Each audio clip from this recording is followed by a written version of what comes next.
Aí, começou. Vídeo aula número 2. A gente vai entrar em órgãos, tá? Começando pelo estômago e vamos até o finalzinho ali.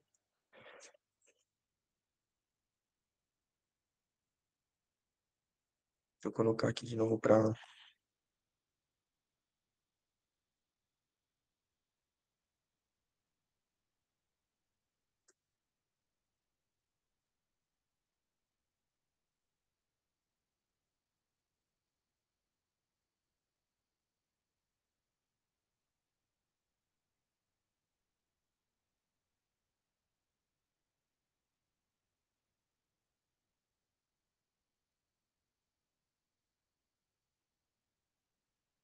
Bom, tá gravando mesmo. Para a gravação. Tá. Bom, vamos aqui então. Estômago. O que a gente tem que saber de estômago para prova, pessoal? Ó, o estômago, ele é tudo dois, tá? Ele tem duas porções, vertical e horizontal, duas curvaturas, menor e maior, dois orifícios, cárdias e píloro, duas caras, anterior e posterior, dois polos, polo ou extremidade, tá? Polo superior e polo inferior. Aí aqui no estômago a gente tem vários acidentes anatômicos que a gente tem que conhecer, tá? A gente tem aqui, ó, o ângulo de His ou ângulo cardíaco de His, tá? A gente tem o cárdias. Nesse cárdias do estômago, nós temos a válvula mucosa ou submucosa de Gubarov, tá? Que é o epônimo da válvula que está aqui. Ela é uma válvula, ou seja, ele é um esfíncter falso, né? Porque não é muscular, é mucoso e não evita de fato o refluxo do suco gástrico, diferente do esfíncter esofágico de Hibbery, que fica a nível do hiato esofágico ali mais para cima, tá? Então aqui é uma válvula mucosa de Gubarov, falsa. A gente tem incisura angular, tá? Que é essa partezinha aqui embaixo. Tem ângulo de His e incisura angular. Essa curvatura menor, nós também chamamos de ilho gástrico ou ilho do estômago, tá? Por quê? O que que era ilho? Lembra, anatomia 1? Ilho é a entrada e saída de estruturas de um órgão, tá? Ou seja, a artéria gástrica, a vena gástrica, essas estruturas entram a partir da curvatura menor. Por isso a gente chama a curvatura menor do estômago de ilho do estômago ou ilho gástrico, tá? Aí tem o píloro. Esse píloro tem o esfíncter pilórico, que é de fato um esfíncter muscular mesmo, né? Um músculo anular que contrai e relaxa. E aí a gente tem a curvatura maior e os dois polos, superior e inferior. O polo superior a gente chama de fornix, tá? O que que é fornix? Ponto mais alto. Qual que é o ponto mais alto do estômago? O polo superior. Nesse fornix também é a área desnuda do estômago, tá? O que que é a área desnuda do estômago? É a única parte onde ele não está peritonizado. O estômago ele está peritonizado na cara anterior e na cara posterior também, beleza? A única formação peritoneal que nós encontramos no estômago são os ligamentos, né? E aí o aumento menor e maior na curvatura menor e maior. Ou seja, o fornix, que é o polo superior do estômago, é a área desnuda do estômago, beleza? Por quê? Porque é onde recebe o ligamento freno gástrico, tá? A gente vai ver isso aqui, Gani. Ele é um órgão supramesocórico, igual comentei com vocês, que ocupa o hipocôndrio esquerdo e o epigastrio. Eu não falei de partes a divisão do abdômen, né? Mas vocês sabem, né? O que você tem que saber de divisão do abdômen lá, pessoal? Vocês têm que saber como que está formado as linhas horizontais e as linhas verticais do abdômen, né? Aquelas linhas que a gente divide os 9 quadrantes do abdômen. Beleza? Como que está formado isso? A linha vertical, que é aquela que fica em pé no abdômen, a gente fala que ela vai desde a metade da clavícula, né, hemiclavicular, até a metade do conduto inguinal, ou seja, hemi-inguinal. Então ela vai desde a região hemiclavicular até a hemi-inguinal, tanto o lado direito quanto o lado esquerdo. Aí tem as linhas horizontais, que é as que estão deitadas, né, no abdômen. Aí tem duas, a superior e a inferior. A superior, ela vai desde a 10ª costela, lado direito, até a 10ª costela, lado esquerdo. E a inferior, ela vai de uma cresta ilíaca a outra cresta ilíaca. Beleza? Então, essas são as linhas verticais e horizontais do estômago. Aí a gente divide o abdômen em 9 quadrantes, certo? Epicôndrio direito, epicôndrio esquerdo, perdão, hipocôndrio direito, hipocôndrio esquerdo, certo? Flanco e fossa ilíaca, direita e esquerda também. Aí no meio nós temos três: região umbilical, hipogástrio e epigástrio, certo? Então a gente sempre encaixa um órgão nesses quadradinhos aí, para isso que serve. Mas na prova mesmo não aparece muito disso não, beleza? Mas a nível de curiosidade, o estômago ele tá no hipocôndrio esquerdo e no epigástrio, ok? Bom, igual eu falei, a gente tem a porção vertical no estômago e essa porção ela tem três partes. Ela tem um fundus, um corpo e uma extremidade. Ou senão a gente fala assim, uma extremidade superior, um corpo e uma extremidade inferior. Beleza? Só que dentro da extremidade superior nós temos o fundus. O que é o fundus no estômago? É a parte que contém a bolsa de ar, certo? A bolsa de ar. Quando você arrota o seu arroto, o gás do arroto está aqui, nessa parte, tá no fundus do estômago, que é a porção mais superior, certo? Do fundus para baixo a gente já tem o nosso suco gástrico. Beleza? Então, quais são as partes da porção vertical? Extremidade superior, corpo, extremidade inferior, tá? As extremidades também podem ser chamadas de tuberosidade. Tuberosidade maior, tuberosidade menor, lá embaixo. Beleza? Essas são as porções verticais. Não confunda com as porções horizontais, que só tem duas partes: o canal pilórico, que é exatamente onde está o esfíncter pilórico, e o antro pilórico. O antro pilórico é toda a parte que vai desde o final da extremidade inferior até o comecinho do esfíncter pilórico, tá? Então, ó, o estômago tem uma porção vertical, que é a extremidade superior, o corpo e a extremidade inferior, e duas horizontais, que é o antro pilórico e o canal pilórico. Beleza? Aqui tem um fundus. Opa, cadê o mouse? Aqui tem um fundus, e nesse fundus, lembrem-se, na extremidade superior do estômago, no ponto mais alto, nós temos o fornix, tá? Que é a parte desnuda do estômago. Fornix, e é onde chega o ligamento freno gástrico. Capa muscular do estômago. O que eu tenho que saber? Aquele nosso macete, né? LECID. Quais são as capas musculares do estômago? L, longitudinal externa, C, circular intermédia e D, diagonal interna. Ou lesse oi, também pode ser chamado, que aí seria oblíqua interna, no lugar de diagonal interna, que é a mesma coisa, né? Então lembre sempre do macete. Lesse D. Quais são as capas do estômago? Lesse D, que é igual na bexiga também. Lesse D, beleza? Que é uma estrutura de músculo que a gente precisa ter no estômago para não ter o corrompimento, né? Por causa do suco gástrico muito ácido ali dentro da cavidade. Bom, aqui, igual eu falei para vocês, na, no orifício onde comunica o final do esôfago e o começo do estômago, nós temos um pliegue mucoso, né? Uma válvula mucosa, que é a válvula de Gubarô.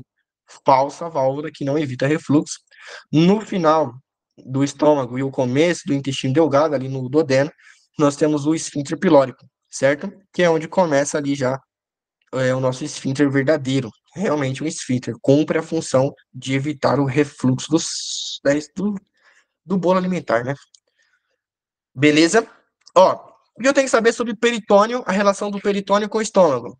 O estômago, a gente sabe que na curvatura menor tem um aumento maior, na curvatura maior tem um aumento maior.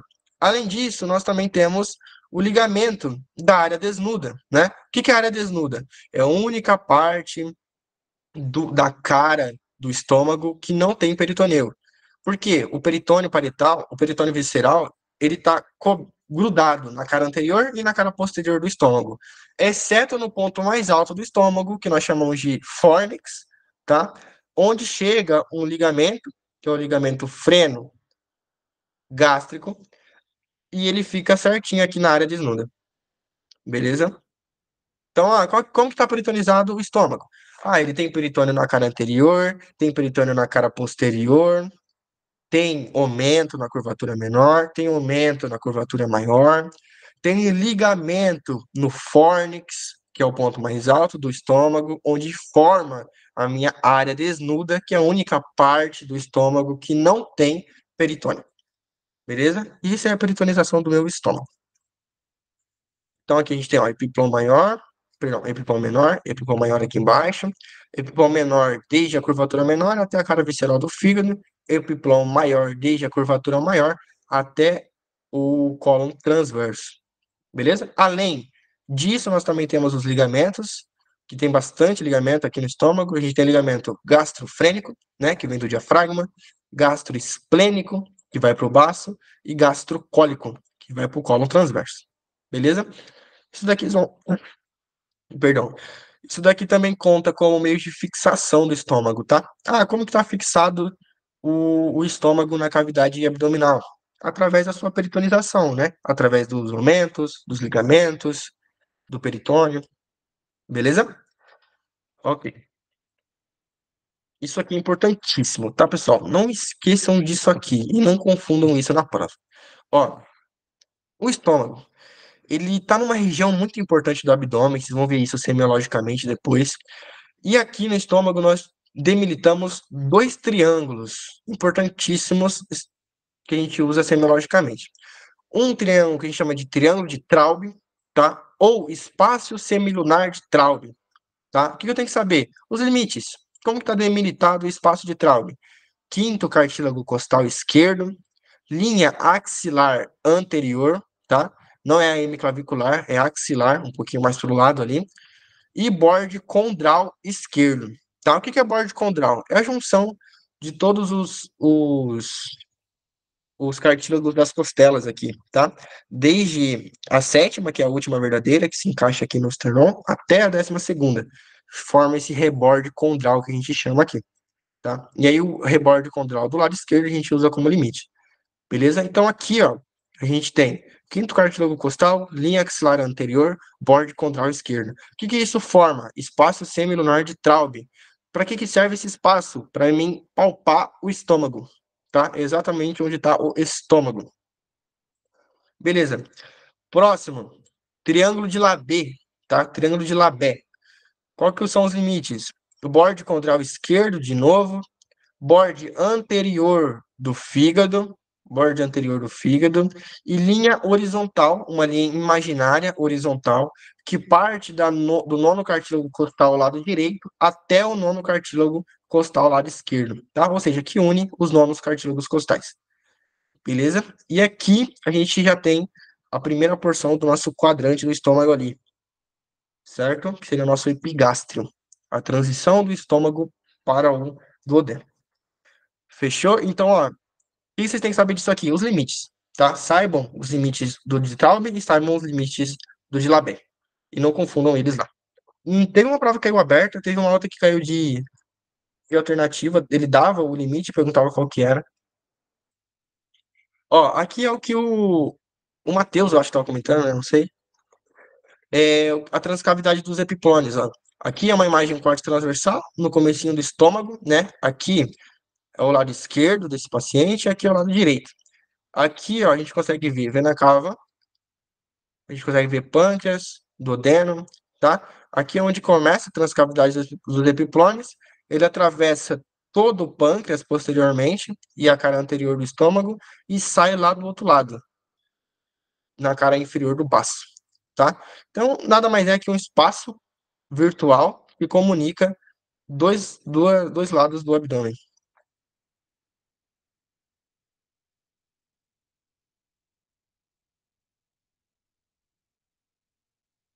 Como que está vascularizado o estômago, tá? No estômago a gente tem um arco arterial na curvatura menor e um arco arterial na curvatura maior, tá? Como que está formado o arco da curvatura menor? Artéria gástrica esquerda, que sai diretamente do tronco celíaco, certo? Que se anastomose com a artéria gástrica direita. Da onde que sai a artéria gástrica direita? Da hepática própria, tá? Lembram de tronco celíaco, da gástrica esquerda, da esplênica, da hepática comum. A hepática comum da hepática própria e da gastroduodenal. Da hepática própria sai a artéria gástrica direita, que se anastomosa com a artéria gástrica esquerda e forma aí o arco vascular da curvatura menor do estômago. Beleza? Curvatura maior do estômago, como que está vascularizado? Arco gástrico maior, como que está formado? Artéria gastroepiploica direita, ou gastroomental também pode ser chamado, tá? Ou gastroduodenal também, só que chamam mais de gastroepiploica ou de gastroomental. Do lado direito, da onde que sai essa artéria? Da artéria gastroduodenal, tá? Que saía lá da hepática comum, que saía do tronco celíaco, beleza? Então, artéria gastromental direita, que sai da gastroduodenal. Se anastomosa, com a artéria gastroepiploica ou gastromental esquerda, que sai da onde? Da artéria esplênica, que sai direto do tronco celíaco, beleza?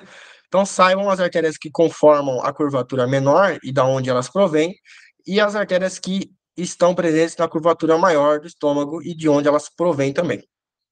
Beleza? Além dessas artérias, nós também temos a artéria gastroesofágica, artérias gástricas curtas e gástricas posteriores, tá? Só que essas não são mais tão importantes, geralmente aparecem mais as curvaturas. Fechou? Duodeno. Pessoal, se tiver alguma dúvida, fica à vontade, tá? Eu tô com o chat aberto no celular e você pode falar no áudio também.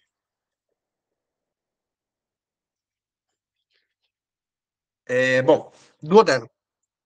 Duodeno é a parte que sempre aparece muita coisa de duodeno na prova, porque tem vários detalhezinhos, né? Duodeno tem bastante coisinha pra gente lembrar. Bom, logo no começo a gente tem que lembrar o seguinte: o duodeno, ele tem 4 porções, uma porção superior, que é a porção logo depois do estômago, uma porção descendente, uma porção horizontal e uma porção ascendente, que é quando ela volta a subir. Por isso, ascendente, certo? Para a prova, você tem que saber o seguinte de cada porção. Você tem que saber definir onde que começa e onde termina cada porção. Por exemplo, aqui, ó, a primeira porção, nesse primeiro quadrado aqui em cima, ó, a primeira porção aqui fala o seguinte: a primeira porção se estende desde o píloro, ou seja, na transição com o estômago, até o coelho da vesícula biliar, tá? Saibam disso, pessoal. Saibam exatamente o que está escrito aqui. Se estende desde o píloro até o coelho de la vesícula biliar, tá? Tem pergunta que aparece o seguinte: da onde que vai cada porção? Tá? Ou a primeira porção vai D, aí tem A, B, C, D. Aí ele bota um monte de coisa assim, confusa pra caralho. Tá? Só que é isso aqui, porque é exatamente do livro, tá? Então tá escrito bem assim: se estende desde el píloro hasta el cuello de la vesícula biliar. Essa seria a primeira porção, tá? A segunda porção a gente fala o seguinte: es vertical, ubicada a la derecha de la coluna lumbar, por delante de las apófisis transversas de L1 até L4, tá? Ou seja, ela vem aqui de L1 até L4. Saibam esse textinho aqui, tá? Que fala da onde ela vai até onde ela vai, porque é o que aparece certinho lá na prova, escrito desse jeito, tá?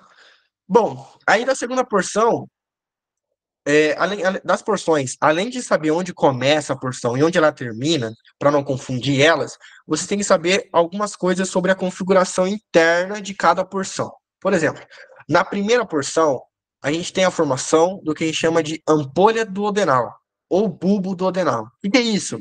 É uma dilatação que tem na primeira porção. Lembra da aorta? A aorta, seno carotídeo, sempre que eles iam começar, elas se dilatavam no início, tá? Se dilatavam, ficavam maiorzinho, formavam uma bola. É a mesma coisa aqui. É uma dilatação que a gente chama de ampola duodenal ou bulbo duodenal. Só tem na primeira porção. Beleza? A segunda porção, além de saber de onde ela começa até onde ela vai, a gente tem que saber todo aquele esquema que a gente sabe que a segunda porção do duodeno, na cara posterior, ela está em contato com o pâncreas, né, com a cabeça do pâncreas, um contato extrínseco, bem grudado mesmo, não dá nem para separar, e também com o conduto colédoco, que vem das vias biliares, e o conduto pancreático principal e acessório, que vem do pâncreas. Então a gente tem que saber esse joguinho aqui, ó. Essa imagem aqui. Aqui o que a gente tem? Ó, a segunda porção do duodeno aberta, lá atrás, né, a cara posterior, a gente consegue ver dois buraquinhos, que são esses buraquinhos que estão aqui do lado direito, ó, a carúncula menor ou papila duodenal menor e carúncula maior ou papila duodenal menor, tá? A menor serve para desembocar o conduto pancreático acessório, que é o de Santorini. A gente já vai falar de pâncreas, mas é isso, de pâncreas você tem que saber, praticamente. São as porções e os dois condutos, tá? Então é o que a gente tem aqui. Nossa, esse cursor do meu mouse tá muito chato, velho. Não aparece, velho.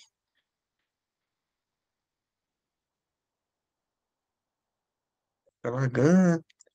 Então, ó, aqui a carúncula menor é onde chega o conduto pancreático acessório de Santorini. E a carúncula maior, ou papila duodenal maior, que é onde chega o conduto pancreático principal de Wirsang, que é o mais importante. Beleza? Esses dois buraquinhos ficam na cara posterior do duodeno e servem para a chegada desses condutos aí. O que que acontece? Na papila maior ou corúncula maior, chega a junção, tá? Do conduto pancreático principal, que se junta com um conduto colédoco, que vem lá das vias biliares. Eles se juntam aqui, tá? Ao redor dele tem um emaranhado de fibras musculares, que a gente chama de esfíncter de Oddi, e ao redor do esfíncter de Oddi nós temos uma cobertura mucosa que nós chamamos de ampolha de Vater, tá? Ou seja, a segunda porção do duodeno tem bastante coisinha que vocês têm que saber, beleza? Tem que saber que na segunda porção do duodeno tem um corúncula menor e corúncula maior. A corúncula maior é a mais importante, é onde eu encontro a chegada do conduto colédoco e a chegada do conduto pancreático principal de Wirsang. Eles se juntam, formam um esfíncter muscular, que a gente chama de esfíncter de Oddi, e ao redor, mais internamente, nós temos a ampulha de Vater, tá? Tudo isso chega na segunda porção do duodeno. Beleza? Bom, e aí a gente tem a nossa terceira porção do duodeno. O que que eu tenho que saber de terceira porção do duodeno? Aquela mesma coisa. Onde começa? Onde termina? Então aqui fala o seguinte, ó. Passa por delante da coluna vertebral à altura de L3 ou L4 e por detrás dos vasos mesentéricos superior, tá? Então, ó, essa porção aqui, ó, a terceira, tá? Além de saber onde vai e onde termina a terceira porção do duodeno, eu tenho que saber que ela faz parte, ela é conteúdo de uma estrutura que a gente chama de pinça vascular, tá? Ou pinça aorto-mesentérica, tá? Pinça aorto-mesentérica. Aqui no desenho de baixo a gente consegue ver a aorta, certo? Ela dá a mesentérica superior e nesse ato acaba abrindo um espaço entre a aorta e a mesentérica superior, onde atravessa aí dentro três estruturas importantes: vena renal esquerda, terceira porção do duodeno e o processo unciforme do pâncreas, que a gente vai ver agora. No pâncreas tem uma apófise, chama de processo unciforme do pâncreas. Então, ó, o que é a aorta mesentérica? Como está formada a aorta mesentérica? Pela aorta abdominal e pela artéria mesentérica superior. Essa pinça, qual que é o conteúdo dessa pinça? Vena renal esquerda, processo unciforme do pâncreas e terceira porção do duodeno. Beleza? Então, além de saber que a terceira porção do duodeno começa em L3, L4 e vai até inferiormente, passando por detrás dos vasos mesentéricos superiores, tem que saber que ele é conteúdo da pinça aorto-mesentérica. Beleza? Quarta porção do duodeno. O que eu tenho que saber de quarta porção do duodeno? Onde ela vai, se dirige desde acima e à esquerda e atrás e a parte esquerda da segunda vértebra lombar. Forma com o jejum o ângulo duodeno jejunal, ou ângulo de trades, tá? O que que é ângulo de trades? O que que é ângulo de trades? Ó, o ângulo de trades, pessoal, é exatamente a transição da terceira porção do duodeno com a quarta porção do duodeno. Bem em cima, ó, ele sobe, por isso se chama assim, quarta porção ascendente, porque, ó, tá subindo, tá? Forma um ângulo para cima.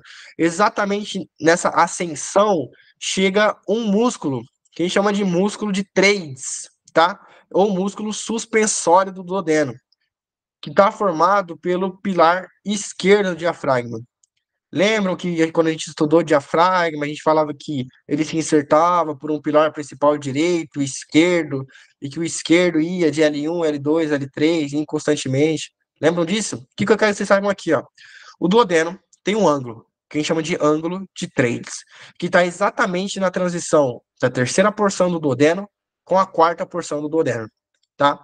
Esse músculo de trades, ou músculo suspensório do duodeno, vai exatamente no ângulo de trades, tá? Então, o ângulo é só a transição ali, a curva, o ângulo. E aí tem o músculo de trades também, que é formado pelo pilar esquerdo do diafragma, tá? Não confunda com o direito. Na prova vai ter lá tudo que é lado. Saibam que é pilar esquerdo do diafragma, que forma o músculo de trades, que se inserta no ângulo de trades. Beleza? Bom, aqui eu resumi para vocês também a peritonização do duodeno, que aparece bastante na prova, tá? Que é o seguinte: como que está peritonizado o duodeno? A primeira porção do duodeno, essa primeira aqui, ó, isso aqui, ó, é o que eu falei para vocês que é bulbo duodenal, ou ampulha duodenal. Tá vendo que é uma parte bem mais dilatada do que o restante, ó? Parece um caju, daqui para cá. Enfim, essa primeira porção aqui, a gente fala que é a porção que tem peritoneu na frente, ó, peritoneu na frente, tá? Ele é peritonizado. A segunda porção, ela tem fáscia de coalescência de Fredé, certo? O que que era a fáscia de coalescência de Fredé? Fáscia de coalescência pré-duodeno-pancreática, certo? E atrás, ainda na segunda porção, nós temos a fáscia de Trades, tá? O que que era a fáscia de Trades? Fáscia de coalescência retro-duodeno-pancreática, ou seja, tá atrás. Beleza? Ou seja, a segunda porção ela só tem faixa de coalescência, tanto na frente quanto atrás. Fredé e trades. Na terceira porção do duodeno, nós temos a raiz do mesentério, tá? O que que era o mesentério? Era o meso que grudava no intestino delgado. A gente vai falar agora dele já, tá? Então, a gente tem bem aqui a raiz do mesentério. Então, essa parte é imóvel também. E a quarta porção, a gente tem de novo trades e Fredé, beleza? Então, essa é a peritonização do duodeno. O que é importante vocês saberem nessa parte aqui? Além de saber que só na primeira porção que tem peritoneio e em todo o restante eu tenho fáscia de coalescência, vocês têm que subentender que a primeira porção do duodeno, então, vai ser a única porção móvel, que se move, tem mobilidade. A única, a primeira porção. Por que isso acontece? Porque ela é a única que não tem uma face de coalescência, tá? A face de coalescência é como a face de coalescência, ela é tipo aquela fita que você vai no aniversário de criança, vai montar o aniversário da criança, pega um balão e vai grudar o balão na parede, né? O que que você faz? Você pega uma fita adesiva e gruda ela uma na outra, gruda no balão e gruda na parede, certo? Isso é exatamente o que é uma face de coalescência. Uma face de coalescência é o peritoneu que você gruda no órgão e gruda na parede, tá? É igual a fita que você dobra, gruda no balão e gruda na parede. E aí o balão fica imóvel, certo? Ou seja, se o órgão tem uma face de coalescência, ele é imóvel. Se ele tem meso ou peritoneu ou aumento, ele é móvel, tá? Então a primeira porção do duodeno é a única móvel, o restante é tudo imóvel. Tá. Como que está vascularizado o duodeno? O duodeno é muito fácil. Tem um arco anterior e um arco posterior. A gente chama de arco pancreato duodenal anterior e um posterior. Como que está formado o arco pancreato duodenal anterior? Pela junção de duas artérias. Essa daqui, artéria pancreato duodenal superior anterior. Essa daqui, artéria pancreato duodenal superior posterior. E lá embaixo, artéria pancreato-duodenal inferior posterior e inferior anterior. Ou seja, são um monte de artéria com o mesmo nome, que a da frente de cima se junta com a da frente de baixo e que a de trás de cima se junta com a de trás de baixo. Todas com o mesmo nome. Uma é superior anterior, superior posterior, inferior anterior e inferior posterior. Tá? Só parece complicado porque o nome é tudo igual. Mas o arco anterior, então, está formado pela pancreato duodenal superior anterior e pancreato duodenal inferior anterior.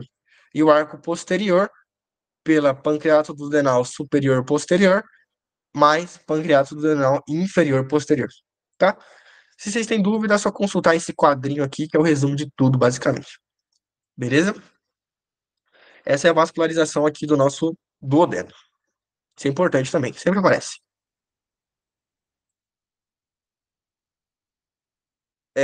Bom, isso aqui é mais histologia, né?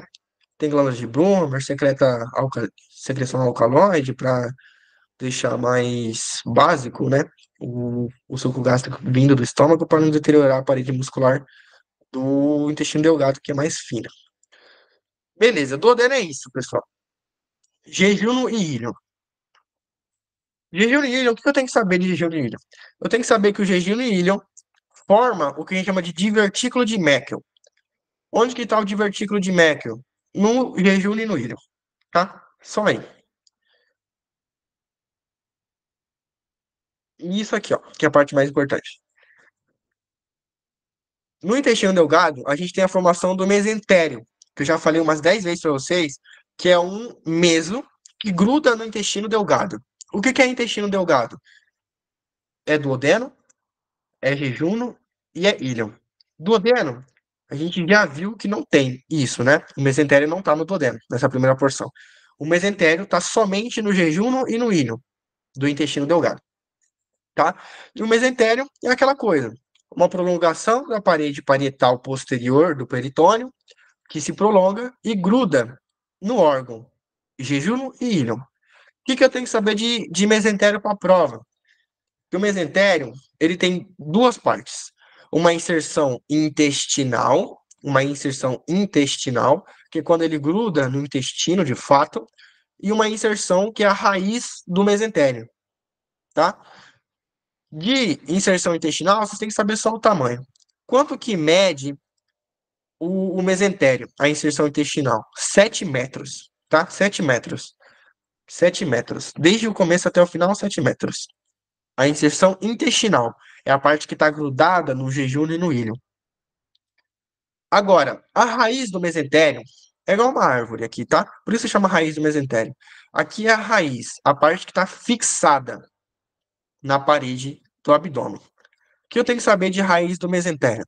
Que a raiz, ela vai desde a flexura do odeno jejunal, né, que era o nosso ângulo de trades, lembra? Flexura do odeno jejunal e vai até embaixo, lá na união iliocecal. Ou seja, a junção do ilho, que é a última porção do intestino delgado, e a primeira porção do intestino grosso, que é o ciego, tá? Ou seja, ela vem daqui até aqui. Nessa porção, ela tem 15 centímetros de longitude, tá? Então saibam de onde até onde vai a raiz do mesentério, do ângulo de trades até a união iliocecal e quantos centímetros tem? 15 centímetros. Diferente da raiz intestinal, que gruda no jejum e no ilho e tem 7 metros. Beleza?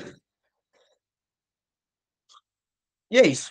De intestino delgado é isso. Jejum e ilho, vocês viram na prática que a gente estuda como se fosse a mesma coisa, é bem difícil até mesmo de diferenciar. E não tem muitas características independentes do jejum e do ilho, eles são iguaizinhos mesmo.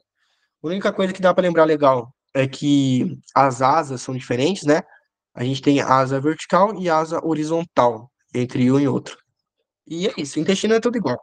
Jejum e ilho. A única coisa que você tem que saber mesmo é sobre o mesentério, que tem 7 metros é, a raiz intestinal, né? Que é onde gruda no jejum e no ilho.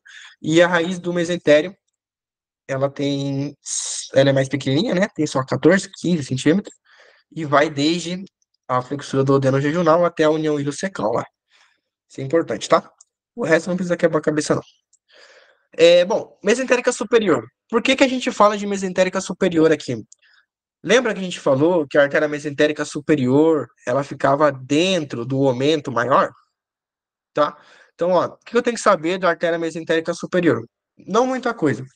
A gente tem que saber que essa artéria mesentérica superior, ela vasculariza todo o lado do intestino grosso, lado direito, lado direito.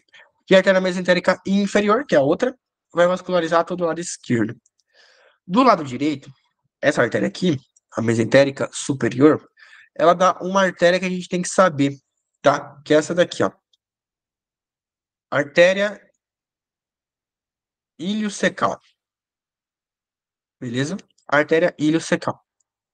Depois eu falo um pouco mais da artéria mesentérica superior para vocês entenderem o resto. Bom, aqui, ó, tá repetindo de novo o nosso arco, né?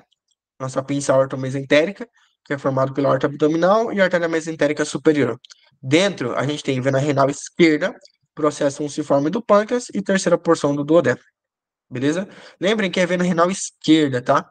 E leiam bem lá. Às vezes eles colocam certinho, aí só tá a vena renal direita. E aí é errado. Bom, fígado. O fígado, pessoal. O fígado, o que que a gente tem que saber de fígado para a prova? O fígado ele tem duas caras. Uma cara anterior e uma cara visceral, tá? Uma cara diafragmática e uma cara visceral.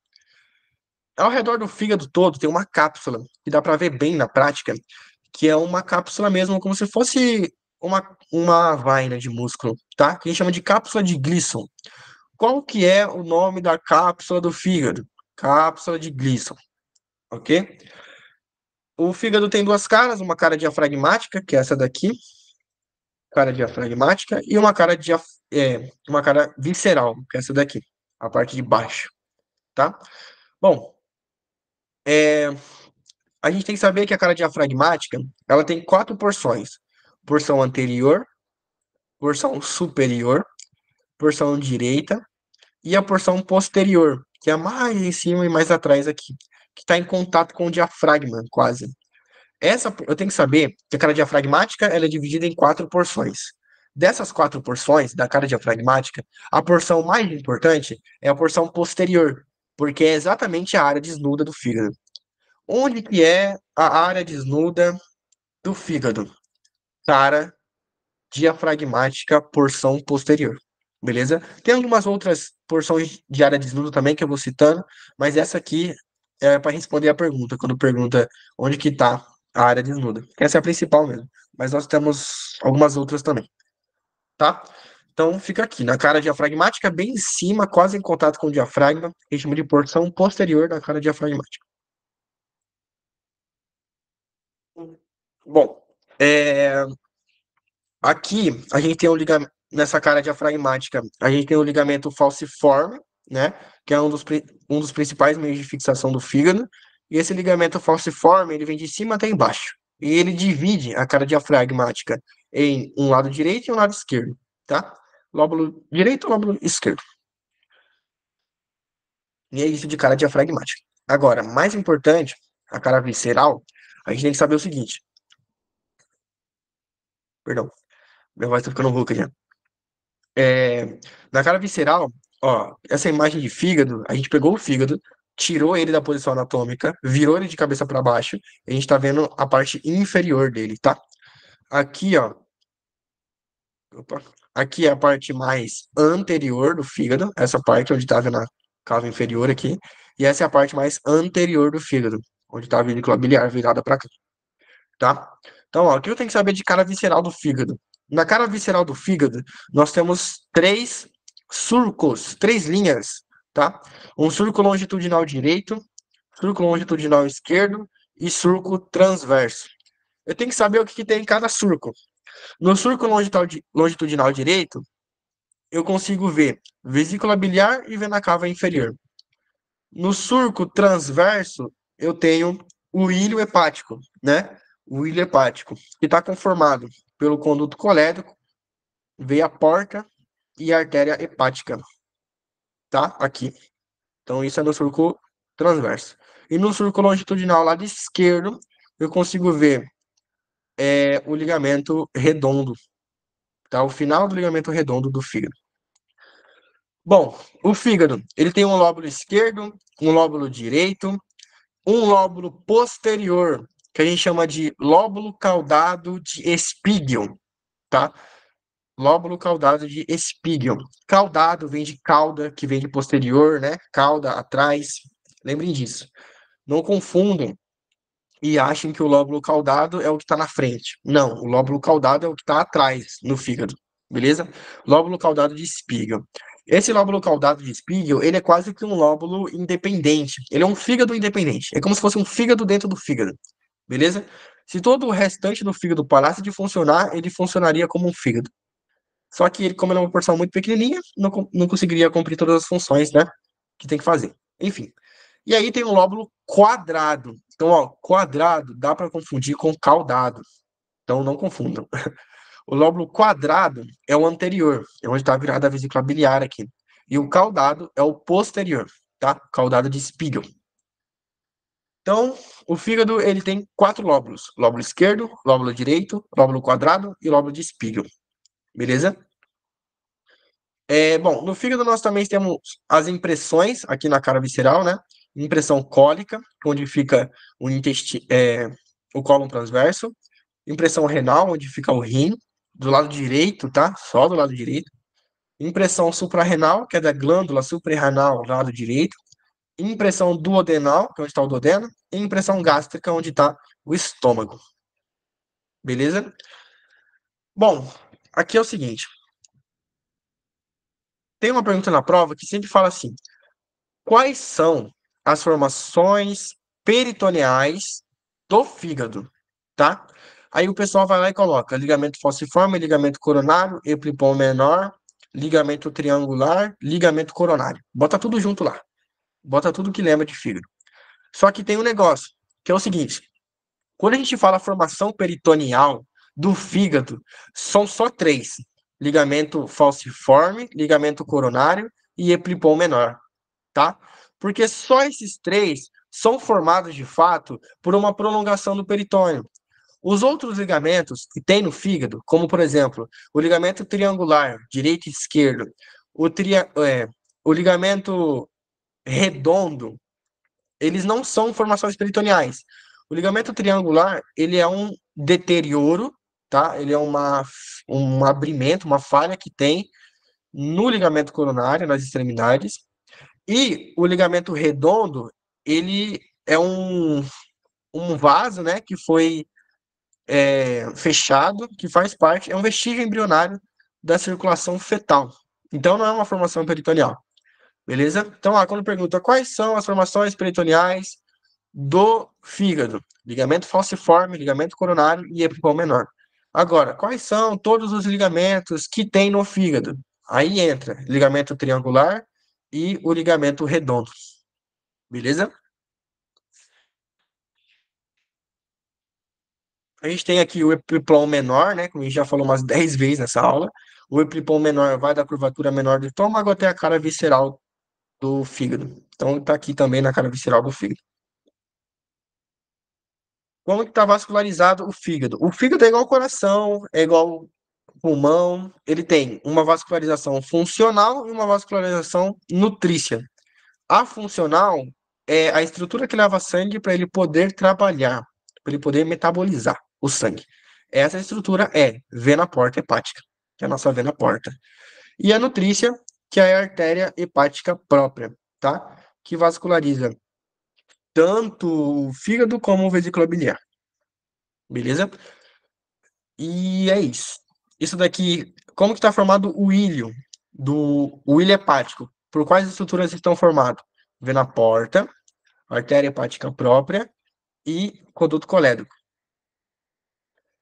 Beleza? Que é essa imagem do lado direito ali, que é o que entra no ilho. Bom, vena porta hepática. O que eu tenho que saber sobre venas do abdômen? Eu tenho que saber que tem vena cava inferior, que tem vena porta, de importante. A gente vai ver agora a vena cava inferior e a aorta certinho, mas aqui vamos falar de vena porta já, aproveitando que também fígado, tá? O que eu tenho que saber de vena porta? Eu tenho que saber como ela está formada. Como está formada a vena porta? Pela junção da vena mesentérica superior com a vena esplênica, tá? Ou também a gente pode ser chamado aqui de tronco espleno-mesaraico, tá? Tronco espleno-mesaraico. E aí forma a vena porta hepática, e a gente fala que ela é formada exatamente na região do coelho do pâncreas, ou seja, presta atenção nessa imagem. Aqui a gente tem a cabeça do pâncreas grudada na segunda porção do duodeno e aqui uma porção dissecada, que é exatamente o coelho, o pescoço do pâncreas, tá? Então, o que eu tenho que saber? A vena porta está formada pela junção da vena mesentérica superior e vena esplênica, que também pode ser chamado de tronco, espleno, mesaraico, e está formada exatamente atrás do coelho do pâncreas, tá?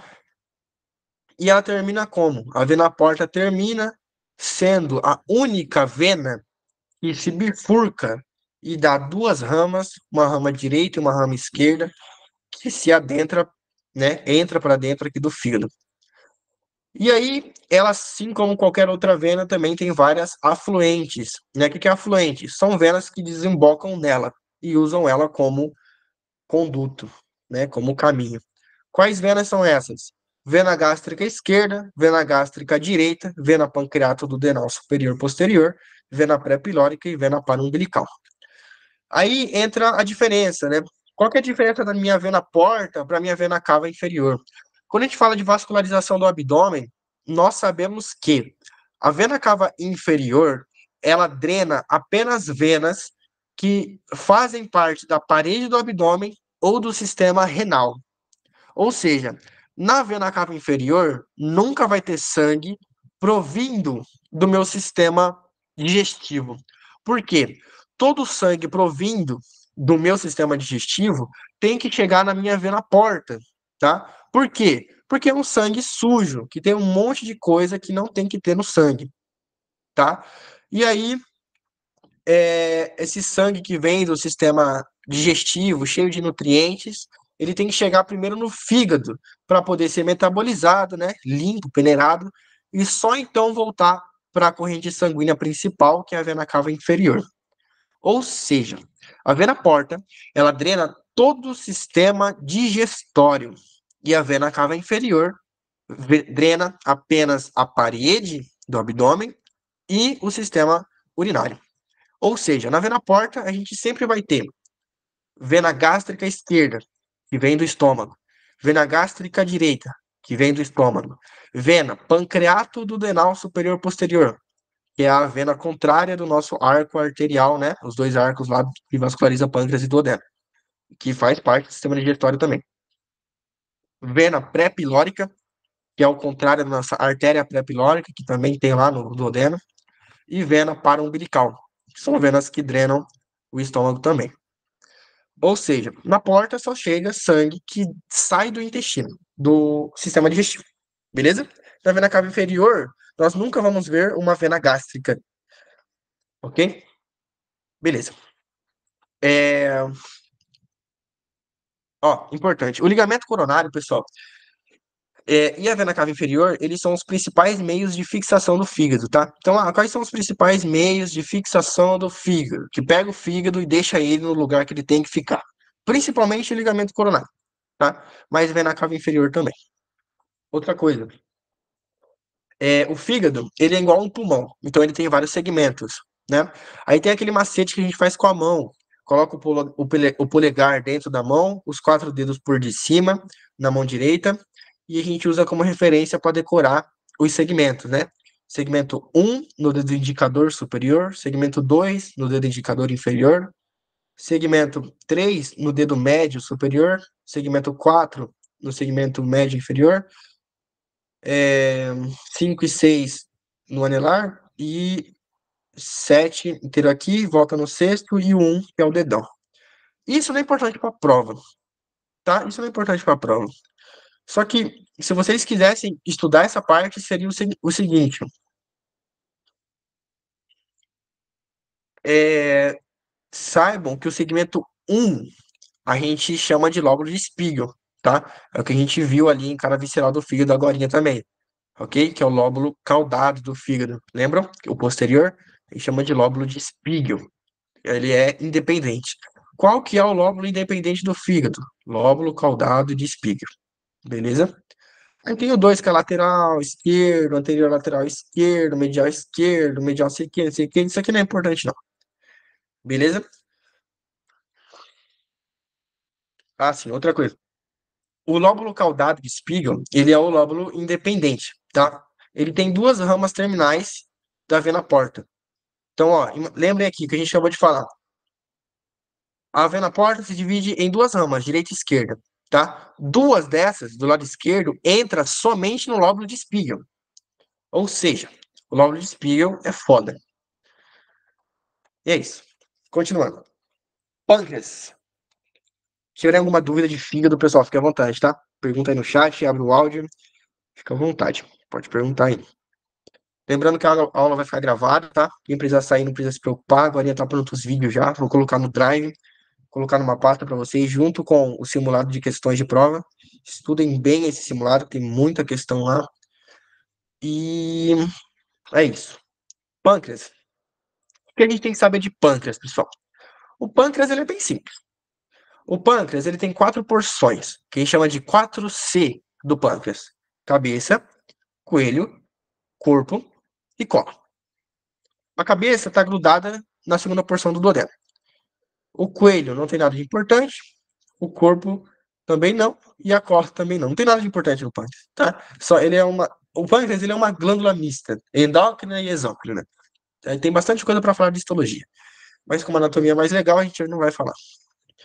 Outra coisa, ó, lembra que eu falei para vocês que na pinça aorta mesentérica nós tínhamos o processo unciforme ou pâncreas menor de Winslow, tá? Essa porção aqui, ó, uma prolongação da cabeça, ela fica dentro da pinça aorta mesentérica.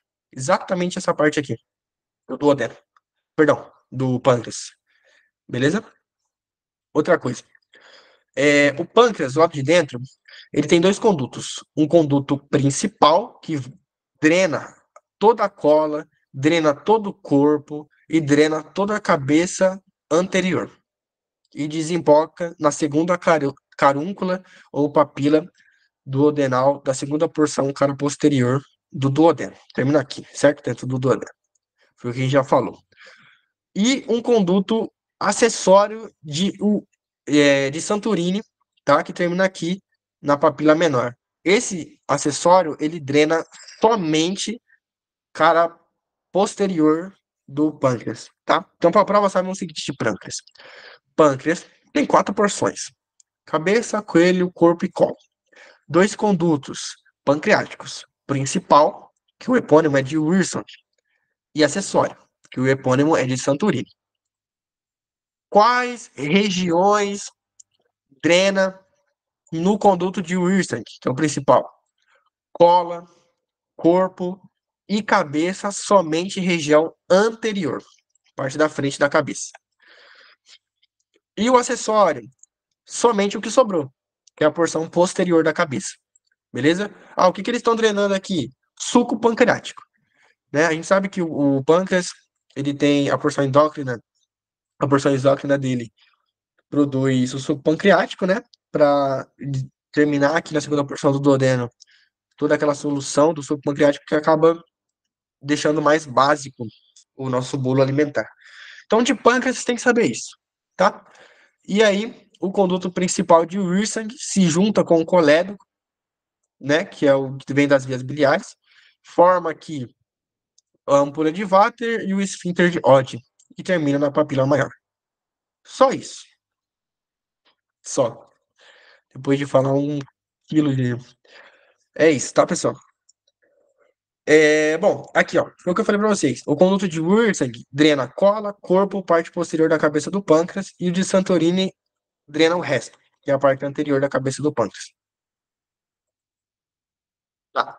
Essa parte aqui, ó. Vocês têm que saber o seguinte.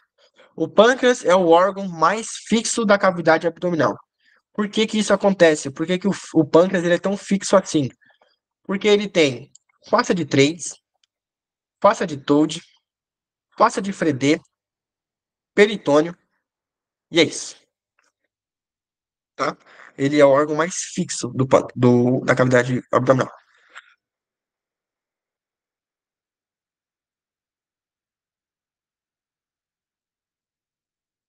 Como que está vascularizado o pâncreas? Ó, o pâncreas, nós dividimos a vascularização em três regiões: lado direito, corpo e cola. O lado direito, onde está a cabeça aqui do pâncreas, está vascularizado pelos nossos arcos pancreato-duodenais, aqueles mesmos que a gente viu em duodeno. um arco pancreato-duodenal anterior e um arco pancreato-duodenal posterior, que está formado pelas artérias pancreatos duodenais, superior anterior, superior posterior, inferior anterior e inferior posterior. O meio, o corpo do pâncreas, está vascularizado pela artéria pancreática dorsal, que pode ser chamada de artéria de Testade. A cola do pâncreas está vascularizado pela artéria pancreática inferior e artérias pancreáticas curtas. Beleza? Da onde saem essas artérias? Os arcos saem da gastroduodenal, né? E direto da hepaticã. Essas de Testade saem da esplênica e as curtas também saem da esplênica. Beleza? É esse resuminho aqui. Pancreática dorsal, arcos, pancreáticas curtas.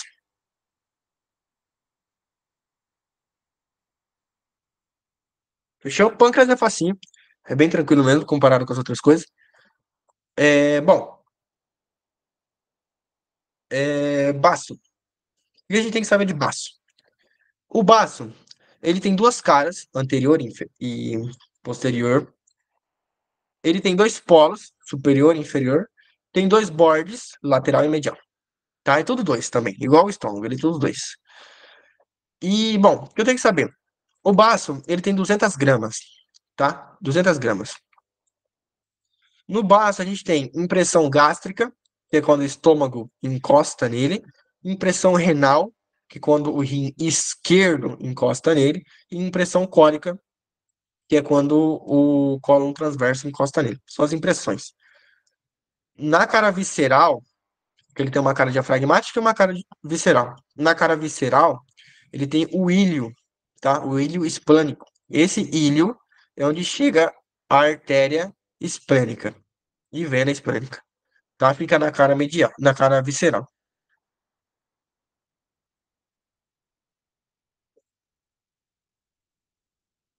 Peritônio de baço, não é importante, não. Tá vascularizado pela artéria esplênica, vena esplênica, plexo celíaco. Todos os órgãos que fazem parte do intestino são plexo celíaco, tá?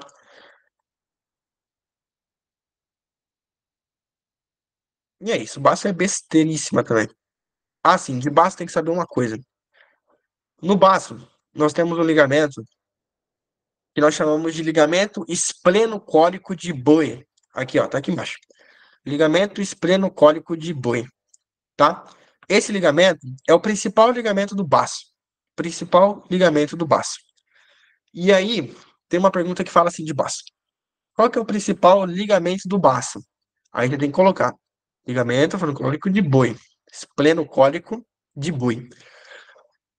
Aí tem uma outra pergunta que fala assim: qual que é o principal meio de fixação do baço? Aí é para você colocar outra coisa, para você colocar ligamento. Vou mostrar aqui para vocês. Ó, aqui, olha essa imagem. Bem aqui embaixo. Não liguem pro resto, só olhem essa imagem. Aqui embaixo está escrito assim: ligamento frenocólico esquerdo ou sustentáculo. Esse ligamento é um ligamento que não tem nada a ver com o baço. Ele gruda no cólon transverso e no diafragma. Só que ele fica bem embaixo, tá? Do baço e forma como se fosse uma cama para o baço. Esse daqui é o principal meio de fixação do baço. É um ligamento que nem liga nele, tá? Então, qual que é o principal meio de fixação do baço? Sustentáculo. Ligamento sustentáculo. Beleza? E qual que é o principal ligamento do baço? Ligamento esplenocólico de Buy. Ok? Tá. Intestino grosso. Intestino grosso, pessoal, a gente divide ele em quatro partes. Cego, que é a primeira porção. Cólon, que tem um monte de divisões. Nós temos cólon ascendente, cólon transverso, cólon descendente, cólon sigmoide. Às vezes pergunta numa prova assim, quais são as partes, quais são os segmentos do intestino grosso? Aí a galera vai lá e coloca cego, cólon ascendente, cólon transverso, cólon descendente, cólon sigmoide, reto, canal anal. Não, tá? Os segmentos do intestino grosso é só esses quatro. Cego, cólon, que depois se divide, reto e canal anal. Beleza? Bom, o intestino grosso tem algumas estruturas que só tem no intestino grosso, que são as alstras, ou também pode ser chamada de abolionaduras, tá? Que é umas bolinhas, essas bolinhas aqui, que ficam formando. Tênias, que são três, cada uma tem um nome, a gente já vai ver. E apêndices epiploicos, que são essas bolinhas aqui de gordura envoltos de peritônio visceral. Serve para nada, só fica aí mesmo, tá? Então essas três estruturas só tem no intestino grosso. Tênia, alstra e apêndice epiploico. Quando a gente fala de tênia, nós temos que saber o nome das três tênias que tem aqui no intestino grosso. Tem uma tênia anterior, livre, uma tênia posterolateral, epiploica, e uma tênia posteromedial, mesocólica, tá? Três tênias. Quantas tênias tem no intestino grosso? Três. Quais são? Anterior, posterolateral e posteromedial. Beleza?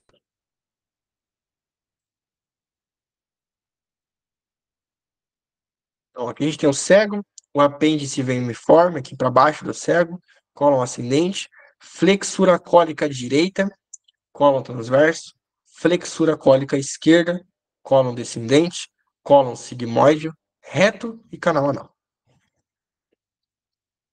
Ó, quando a gente fala de cego, a única coisa que eu tenho que saber é o seguinte, que no cego eu tenho duas válvulas importantes. Uma válvula que fica entre o cego e o intestino delgado, né? O final do íleon. Cara, não aparece o meu cursor do mouse, velho. Ele buga do nada. Aqui, ó. Isso aqui, ó. Tá? Isso aqui é o orifício ileal, que é a junção da primeira porção do intestino grosso, o cego, com a última porção do intestino delgado, o íleon. Nessa transição, forma uma válvula, que é a válvula de Bowring. Bowring. Diferente da válvula que tem entre o cego e o apêndice vermiforme, que é a válvula de Gerlach. Válvula de Gerlach. Então, qual que é a válvula que fica entre o cego e o intestino delgado? Aí o pessoal vai lá e coloca Gerlach. É a de Bowring, aqui, tá, pessoal? No intestino delgado. E no apêndice que vem a de Gerlach. Tá? São válvulas mucosas também. Então é isso que tem que saber de cego. De apêndice, nem precisa saber nada. Aí saibam, tanto o cego quanto o apêndice, eles têm meso, tá? É o mesmo apêndice. O mesmo apêndice fica no cego e fica no apêndice. Aí, se tem meso, significa que ele é móvel, beleza? Então, quais são todas as partes móveis do intestino grosso? Cego e apêndice, porque tem o mesmo apêndice, fica meso aqui. No colo ascendente, eu tenho TOAD 1, então, perdão, TOAD 2, então é imóvel. Flexura cólica tem ligamento, então é imóvel. Cólon transverso tem meso cólon transverso, então ele é móvel. Flexura cólica é imóvel, porque tem ligamento.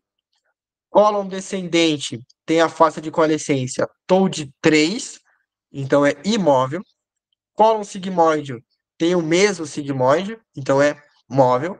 E o reto e o canal anal está peritonizado, tá? Tem peritônio. Então o reto é móvel e o canal anal ele tem o esfíncter anal, né? Então, bom, e é isso, então, saibam disso, tá? Outra coisa, se aqui tem o TOAD 2 no colo ascendente e aqui tem um TOAD 3 no colo descendente, onde que ficava o TOAD 1, tá? TOAD 1 não tem nada a ver com intestino grosso, tá?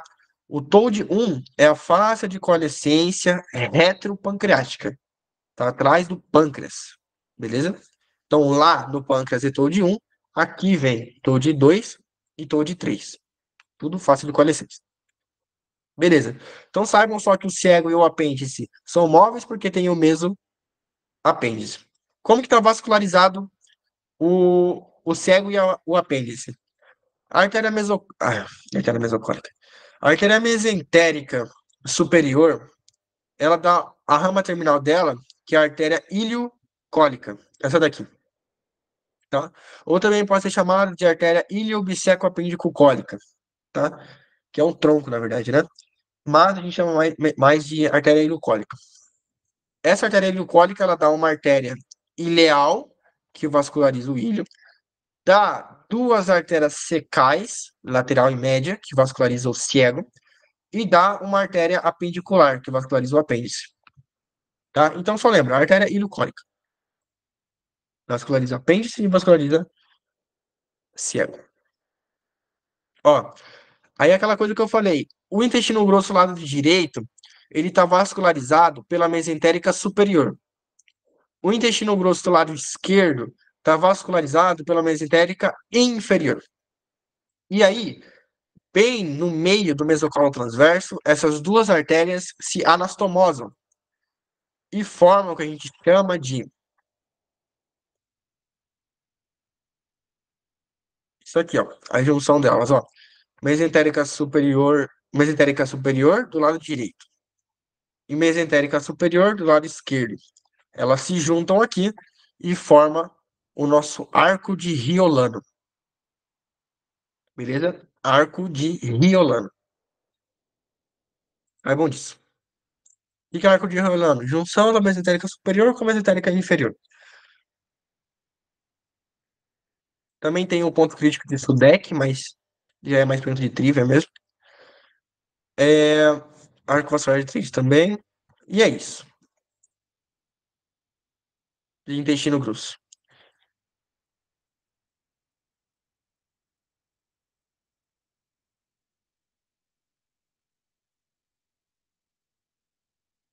Rins. Quando a gente fala de sistema renal, pessoal, a gente tem os rins, a gente tem ureter, e aí tem a bexiga e tem também a uretra. Só que a uretra já entra no sistema reprodutor masculino, né? De sistema reprodutor, a única coisa que vai cair é a uretra, para vocês diferenciarem a masculina e a feminina. Eu vou mostrar para vocês agora. Mas, bom, rim. O rim, a gente tem duas caras, dois bordes e dois polos. Igual estômago, igual baço, tá? Tem uma cara anterior, uma cara posterior e tem um borde medial. Nesse borde medial é onde está o ilho, tá? O ilho renal. E chega no ilho renal, a pelvis renal, é a primeira porção do ureter, a artéria renal e a vena renal, tá? Como que está conformado o ilho renal? Dessa maneira aí, tá? Pelvis, artéria e vena renal. O seno renal é exatamente essa primeira porção da pelvis, tá? O seno renal é onde está caindo as gotinhas do que seria a nossa urina. Configuração interna do rim. O que eu tenho que saber de rim, pessoal? O rim, ele é um órgão parenquimatoso. Ele tem duas porções. Do lado mais de fora, ele tem a cápsula renal, tá? Essa cápsula renal não tem um nome, não tem um nome específico, é só cápsula renal mesmo. Aí a gente tem um parênquima. Nesse parênquima, a gente divide em duas partes. A corteza, que é toda essa parte laranjada, eu acho que é isso aqui, né? Mais clarinha aqui, tá vendo? Tudo isso laranjado clarinho. E a gente tem esse laranjado mais escuro, que parece uns triângulos, que é a nossa médula do rim, tá? O que que acontece? Essa corteza, ela se continua com a médula, e a médula forma uma papila renal que termina dentro dos cálices menores. Os cálices menores se juntam entre si e formam os cálices maiores, superior, médio e inferior. Os cálices maiores se juntam e formam a pelvis renal. Beleza? Que é a primeira porção do ureter. Aí a urina escorre pela pelvis, cai no ureter e no ureter chega até a bexiga. Tá? O que eu tenho que saber de rim para a prova? Eu tenho que saber que a corteza renal, forma o que a gente chama de coluna de Bertin. Tá? A corteza renal, o certo seria ela estar aqui, na parte mais externa. Só que em alguns pontos ela se prolonga para dentro do parênquima do rim e forma umas colunas mesmo, parece um pilar, tá? Essa coluna a gente chama de coluna de Bertin. Ela é uma formação, ela é uma prolongação da corteza renal. Depois, nós temos a médula renal, que a gente fala que forma as pirâmides de Malpighi, tá? Então não confunda. A corteza forma a coluna de Bertin. A pirâmide de Malpighi é a formação da médula renal. Beleza? E aí a gente tem as papilas bem na boquinha dessas pirâmides, é onde pinga a urina que cai dentro dos cálices menores. Geralmente, três cálices menores se juntam e formam um cálice maior. Os cálices maiores geralmente são três, superior, médio e inferior. Eles se juntam e formam a pelvis renal, tá? O rim, ele é um órgão retroperitoneal, né? A gente falou lá no começo da aula. Ele é um dos órgãos retroperitoneais. Por ele ser retroperitoneal, ele não está peritonizado, mas ele tem duas formações que a gente tem que conhecer.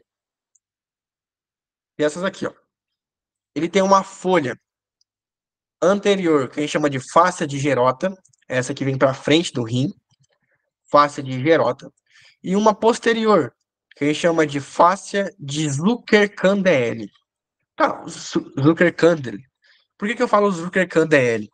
Essa alternativa na prova sempre cai essa pergunta e eles colocam um monte de nome diferente, parecido com o Zuckerkand. Tipo assim, eles começam todas as alternativas com Zuckerkand e o final eles mudam. Aí colocam uma coisa aleatória. Zuckercandlo, Zucker não sei o quê. Então, decorem da maneira que se escreve, tá? O rim, ele é um órgão retroperitoneal. Dessa forma, ele acaba formando duas fáscias renais, tá? Como se ele fosse um músculo, ele forma uma fáscia. Essa fáscia renal são duas. Uma que passa na frente do rim, e eu chamo de gerota. E uma que passa atrás do rim, que eu chamo de Zuckerkandl. Pra vocês não errarem lá na prova. Beleza? Além dessas duas, tem mais uma, que é a fáscia interreno-suprarrenal. O nome parece complicado, mas é autoexplicativo. Inter vem de entre. Reno vem de rim. Suprarrenal vem de glândula suprarrenal. Ou seja, é uma fáscia que divide o rim da glândula suprarrenal, que está em cima. Então, eu tenho uma fáscia que passa na frente, gerota. Uma fáscia que passa atrás, Zuckerkandl. E uma fáscia que está em cima, interreno suprarrenal. Mas as mais importantes é a gerota e a Zuckerkandl mesmo. Sem saber qual que é anterior, qual que é posterior. E como que se escreve Zuckerkandl. E é isso. Aqui a gente tem a artéria renal, direita e esquerda, né? Mas a gente vai falar de aorta e vena cava. Bom, ureter. O ureter, eu tenho que saber algumas coisas. O seguinte, qual que é o tamanho do ureter? 30 a 35 centímetros, tá? É o tamanho dele. Desde o rim até a bexiga. 30 a 35 centímetros. Esse ureter, ele vai desde a pelvis renal até a bexiga. Pelvis renal até a bexiga. E tem três coisas que eu tenho que saber dele. Duas, perdão. A gente tem que saber que ele tem três estreitamentos, tá? O que que é isso? É igual ao esôfago. O ureter, ele é tão grande que ele acaba entrando em relação com algumas estruturas que apertam ele, pressionam ele. E aí formam o que a gente chama de estreitamentos. O ureter tem três estreitamentos. Na sua origem, que a gente chama de estreitamento pielo-uretral, pielo-uretral, que é na transição aqui, a nível dos vasos ilíacos, ou seja, quando ele passa na artéria ilíaca direita, primitiva direita, e na artéria ilíaca externa, do lado direito e esquerdo. Tá? Ou seja, estreitamento a nível dos vasos ilíacos. Saibam desse jeitinho, tá? Estreitamento pielo-uretral é o primeiro. Estreitamento a nível de los vasos ilíacos, que é o segundo. E na sua terminação, o estreitamento intramural, que é quando ele já atravessa a bexiga. E aí passa por um buraco bem estreito. E aí depois a gente tem as três porções do ureter, que é a abdominal, pelviana e intramural, tá? Que é a parte que está no abdômen, a parte que está na pelvis e a parte que está na bexiga. Qual que é a maior parte? Abdominal ou pelviana? Pelviana, tá? Porque ele já está no fim do abdômen, o abdômen já acabou. Ele vai desde a pelvis renal até a bexiga, ou seja, pega só um pedacinho do abdômen. A parte mais longa do ureter a gente chama de porção pelviana, a que percorre toda a pelvis. E a porção menor é a porção intramural, que é só 1 centímetro, quando atravessa a bexiga. Então saibam os estreitamentos e saibam a porção. E qual que é a porção maior, pelviana. Beleza? Ó, o ureter tem uma lei que a gente chama assim, lei de Luschka. Essa lei de Luschka é uma coisa bem besta, totalmente desnecessária, só para complicar, mas que é o seguinte. Vocês têm que saber que, por lei de Luschka, o ureter do lado direito, ele passa na frente da artéria ilíaca externa. O ureter direito. E o ureter esquerdo, ele tá mais para cima. Então ele passa na frente da artéria ilíaca comum, tá? Então, ó, uma passa na ilíaca comum, esse aqui é o ureter, lado esquerdo. Passa na ilíaca comum e o ureter do lado direito passa na ilíaca externa, tá? É igual esse esquema do lado direito aqui. Uma passa em cima da ilíaca externa e a outra passa em cima da ilíaca comum. Beleza? Para que que serve isso? Para absolutamente nada. Só para você decorar isso. Mas saibam porque cai na prova, tá? Lei de Luschka. Aqui é o que eu falei para vocês, a porção intramural, quando o ureter entra dentro da bexiga. Do lado direito e do lado esquerdo, acaba formando dois buraquinhos, tá? A gente chama de abertura dos ureteres, ou orifício dos ureteres. Esses dois orifícios, juntando com mais um orifício, que é o orifício interno da uretra, acaba formando um triângulo aqui dentro da bexiga, que a gente chama de trígono vesical. Quais são os limites do trígono vesical? Orifício dos ureteres, direito e esquerdo, e orifício da uretra, que é o que sai da bexiga, tá? Aí vai para a vagina e para o pênis. Então tem esses três orifícios aqui que formam o trígono vesical. Fechou? A gente chama também de triângulo de Lietode. Beleza. Bexiga. A bexiga, ela é um órgão complacente, tá? Ou seja, ela tem a capacidade de ficar pequena e ficar grande, sem que isso modifique a sua função. É igual o pulmão, igual o coração, tá? Essa bexiga, fisiologicamente, ela suporta de 250 a 300 miligramas. Ou seja, quando chega a 200 e 300, você tem que urinar. Se você tá, só que a capacidade máxima dela é de 500 miligramas, tá? Mililitros. 500.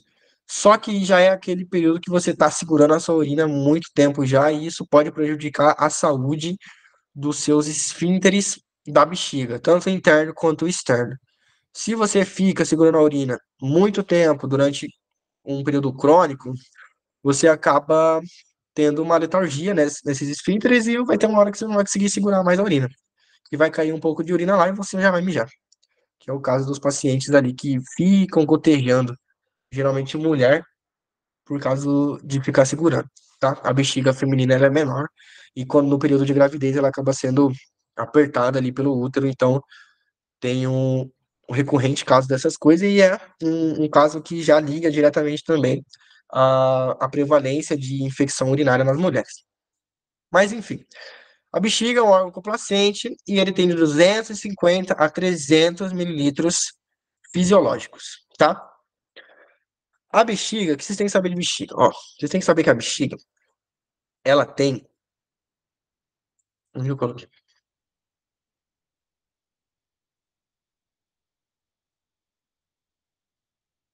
Aqui, ó. A bexiga, ela tem quatro caras: cara antero e inferior, cara póstero superior e duas caras laterais. Você tem que saber que na bexiga, a única cara peritonizada é a cara póstero superior. Lembra que a gente falou que a bexiga. Perdão. A gente falou que a bexiga, o útero, a vagina são órgãos infraperitoneais, ou seja, não estão dentro do peritônio, não estão peritonizados. Então, para a prova, saibam que a bexiga tem 4 caras, anterior inferior, posterior superior e 2 caras laterais. E que a única cara que é peritonizada é a cara posterior superior. Então, aqui é essa parte de cima aqui, ó, que pega o final do peritônio parietal posterior. Aí fica ali em cima, tá? Lembre-se dessa cara só. Posterior superior tem peritônio, as outras não, ok? Qual que é o músculo da bexiga? Músculo detrusor da bexiga. Beleza? Lembre desse nome. Qual que é o músculo da bexiga? Detrusor. Aí, igual eu falei pra vocês, a bexiga, ela não tem peritônio porque é um órgão infraperitoneal. Por ela não ter peritônio, próximo a ela são formados o que a gente chama de fundos de saco, tá? No corpo, o que é o fundo de saco? Fundo de saco ou também... Amor, dá uma olhada no prazo da prova de desse pessoal de ontem pra ver quando que vence a prova, rapidão. Mas não vence hoje não, né? Vence amanhã, eu acho, de manhã, né? Que dia é hoje? 29, eu acho. Dá uma olhada, 30. É, dá uma olhada lá depois, tá? Que tem um monte de gente me ligando. É, fundo de saco. O que que é fundo de saco? Fundo de saco, ou recesso, ou fundos, tudo a mesma coisa. A, a analogia é o seguinte: quando você vai para Dourados, sei lá, vai para tua cidade, você que veio lá do Pará, pega a estrada de carro, no meio da estrada para naquelas fazendas que fica na beira da rua e rouba um monte de milho, da plantação de milho. Enche o saco de milho, leva para tua casa, e na sua casa você vai pegar e vai esvaziar esse saco do milho. Aí você tira o milho, no fundo do saco já não tem mais milho, tá? Então a analogia é essa. O que que é um fundo de saco? É um espaço na cavidade abdominal onde não tem nada. Não tem ligamento, não tem membrana, é só um espaço oco, tá? É a mesma coisa em anatomia 1 quando vocês estudam fundo de saco do pericárdio e da cavidade torácica, tá? Por que que é importante esses fundos de saco? Porque quando eu tenho uma extravasação de líquido do peritônio ou de algum um órgão determinado, ou um sangrado, uma hemorragia no abdômen, nas vias baixas, esse sangue ele tende a se acumular, a empoçar nesses fundos de saco, que são espaços que servem como copo para eles, tá? E bom, para a prova que eu tenho que saber, eu tenho 3 fundos de saco. No homem eu tenho 2. Fundo de saco reto vesical, que está na frente do reto e atrás da bexiga. Reto vesical. E fundo de saco pré-vesical. Na mulher, eu tenho um fundo de saco que só tem na mulher, que fica entre o útero e a bexiga, tá? Que eu chamo de fundo de saco vesículo-uterino, ou fundo de saco de Douglas. Beleza? Então são esses 3 fundos de saco, vocês têm que saber os nomes aí. Também são formações peritoneais, tá?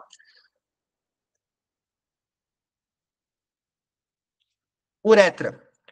A uretra, ela faz parte do sistema tanto reprodutor masculino e feminino, quanto também fazem parte do sistema urinário, tá? Porque servem como conduto, como uma via de excreção de urina, né, nas mulheres, e de urina e espermatozoide nos homens. Bom, a uretra, vocês têm que saber diferenciar a do homem e a da mulher. A uretra masculina, ela é muito maior. Ela tem 16 centímetros, tá? Por ela ser tão grande, ela tem 4 porções. Porção intramural, ou pré-prostática, uretra prostática, uretra membranosa e uretra esponjosa. Ó, a uretra pré-prostática chama assim porque ela está bem depois da bexiga, só que antes da próstata, que é esse roxo desenhado aqui. Então é só um pedacinho. Tem de 2 a 3 centímetros, tá? É a menor porção da uretra, lembre-se disso. Qual que é a menor porção da uretra? Porção pré-prostática. Aí depois vem a porção prostática, que chama porção prostática porque é a porção que está passando por de dentro da próstata, tá? Depois tem a porção membranosa, que é depois da próstata até o começo da porção esponjosa do pênis. E aí depois tem a porção esponjosa, que está todo no interno do canal do pênis, tá? Toda na porção esponjosa. Então, qual que é a menor porção da uretra masculina? Porção pré-prostática. Qual que é a maior porção da uretra masculina? Porção esponjosa. Beleza? E a feminina? A uretra feminina. Ah, perdão. Ó, na uretra masculina tem. Isso aqui vocês têm que saber também. Na uretra masculina, a gente tem três dilatações, tá? Dilatação prostática, que acontece dentro da próstata. Dilatação bulbar, que é logo quando sai da próstata. E dilatação balânica, que fica lá na fossa navicular, no meio do pênis quase, tá? Essas dilatações são quando aumenta de tamanho ali o conduto, beleza? Importante também. Quais são as três dilatações da uretra masculina? Prostática, bulbar e balânica. É, uretra feminina. No contrário do homem, a uretra feminina, ela faz parte somente do sistema urinário, tá? Ela sai da bexiga e vai para o canal vaginal e vai para o conduto da urina. Então, não faz parte, não tem contato com outra coisa que não seja urina, tá? Ela é bem pequenininha, tem de 3 a 4 centímetros, por isso que a gente tem mais infecções urinárias nas mulheres também, porque é mais fácil o vestígio da urina com infecção bacteriana alcançar a bexiga, já que são de 3 a 4 centímetros. Então a gente tem uma infecção grave urinária aqui nas mulheres. De uma infecção simples, piora para uma infecção grávida rapidamente. Bom, essa uretra, ela tem aqui 3 a 4 centímetros só, tá? Pequenininha em comparação à dos homens. E é isso, pessoal. Acabou o aulão. A gente falou de tudo que tinha que falar aí. Se alguém tiver alguma dúvida, fale agora ou cale-se para sempre. Ixi, pessoal, desculpa eu não vi as perguntas, porque meu celular tá carregando. Vou ver aqui agora, ó. Rogério Almeida, intervalo? Rogério, eu não dou intervalo porque, como vai ficar gravado, aí é só assistir de novo lá, você volta. Beleza? Senão fica muito longo, meu aulão. O detrusor não forma o triângulo vesical. O detrusor é o músculo da bexiga, né? E ele cobre a bexiga toda. Tipo, ele forma o triângulo vesical, mas não forma só o triângulo vesical, como também recobre a bexiga toda, tá? Quais são os limites da bexiga vesical? O livro fala dos três forames. O orifício é o orifício dos ureteres e o orifício da uretra, tá? Mas no fundo dele tem a bexiga, né? Que tá formada pelo músculo do detrusor. Então, sim, beleza? E é isso, deixa eu colocar aqui para parar de gravar. Eu tenho um pavor de chegar nessa parte aqui e aparece não tá gravando. Nossa.